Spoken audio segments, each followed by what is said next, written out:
Hello everyone, कैसे हो सब भाई। एसएससी खेल गई आज बच्चों के साथ। सीजीएल 2022 टीयर 1 के मार्क्स आज एसएससी को डिक्लेयर करने थे, लेकिन अब नोटिस आया है कि भाई 27 फेब को इसके मार्क्स डिक्लेयर किए जाएंगे, यानी कि टीयर 2 के एग्जाम से जस्ट 3 दिन पहले मार्क्स बताए जाएंगे टीयर 1 के।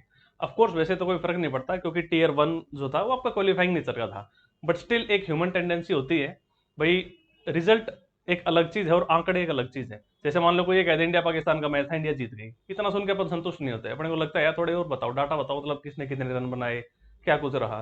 तो वही चीज है, आपको पता है कि आप टीयर 1 में पास हो चुके हो या फेल हो चुके हो, बट स्टिल एक क्यूरियोसिटी रहती है इंसान के अंदर कि यार मुझे मेरा स्कोर तो पता चले।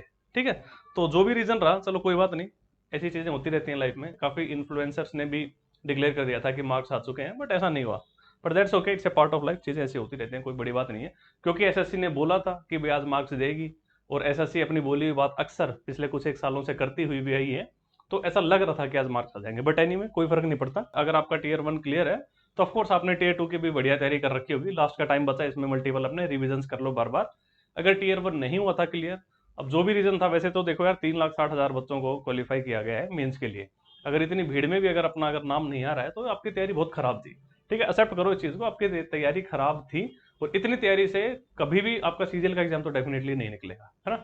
तो या तो लाइफ में एक भयंकर बाउंस बैक करो। अभी आपका अगला सीजीएल 2023 जो है, उसके मार्च में फॉर्म्स निकल जाएंगे, तो या तो मतलब अपना 100% दे दो इस बार, पर भयंकर तरीके से तैयारी करके एक बार में गवर्नमेंट जॉब ले लो। अपने को वो इंसान नहीं बनना जो कभी प्री नहीं निकला, कभी मेंस नहीं निकला, कभी फाइनल लिस्ट में नाम नहीं आया। मतलब इस तरीके से 3-4 साल खराब नहीं करने अपने को लाइफ में। आपका बेस्ट अटेम्प्ट होता है आपका फर्स्ट अटेम्प्ट ही, उसके बाद जैसे जैसे अटेम्प्ट बढ़ते हैं नॉलेज आप बढ़ा सकते हो, बट आपका जोश जुनून धीरे धीरे कम होता चला जाता है।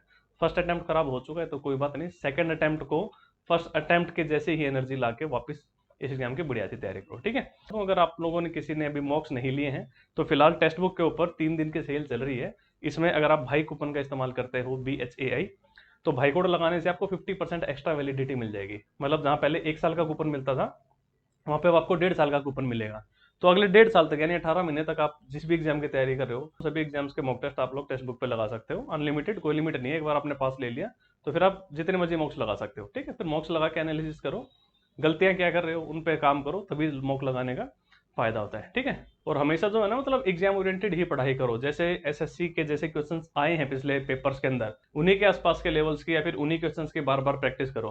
क्योंकि मैंने अक्सर ये देखा है ना कि लोग आसान सवाल की वैल्यू नहीं करते।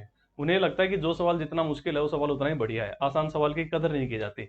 बट आपको लिटरली बता रहा हूँ, मतलब सिलेक्शन जो होता है ना, वो आपके आसान सवाल ही आपको दिलाते हैं। आसान सवालों को जब आप बहुत ज्यादा स्पीड से करोगे, तो जो आप टाइम बचा लेते हो, और उस टाइम को जब आप मॉडरेट क्वेश्चंस में लगाते हो, तो यहाँ से आपको बेनिफिट मिलता है ना। तो आसान क्वेश्चंस बड़ी स्पीड से करना आपको सिलेक्शन के पास ले जाएगा। और सीजीएल 2022 टीयर 2 वालों की बात करें तो बिल्कुल भी टाइम नहीं बचा है। सिर्फ और सिर्फ आप रिवीजन करो, मल्टीपल रिवीजन करो। जो पढ़ चुके हो उसी को अच्छे से कर लो, जो नहीं पढ़ा अगर वो आप गलत कर दोगे एग्जाम में, कोई दिक्कत नहीं है। तकलीफ तब होती है जब आपने कोई चीज पढ़ रखी है वो आप वहां पे गलत कराओ, लैक ऑफ प्रैक्टिस की वजह से या फिर नर्वसनेस की वजह से, एग्जाम प्रेशर की वजह से। तो उन चीजों के ऊपर थोड़ा वर्क करो, लास्ट का टाइम है इसको।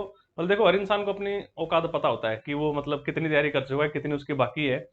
तो आप अपना डिसीजन खुद ले सकते हो बेस्ट। ठीक है, तो सजेशन लेकिन यही होता है कि हमेशा रिवीजन जरूर कर लिया करो एग्जाम से जस्ट कुछ एक दिन पहले। ठीक है, नहीं तो क्या होता है ना, अपन पढ़ते गए पढ़ते गए पढ़ते गए, रिवाइज चीजों को किया नहीं, उसके बाद देखा एग्जाम के अंदर उस तरीके से अपन फ्लुएंसी में चीजें नहीं कर पाते जैसे अपने को करनी चाहिए थी। ठीक है, तो चलो फिर इस वीडियो में इतना ही रखते हैं, मिलेंगे नेक्स्ट वीडियो में। Tata, take care, bye bye.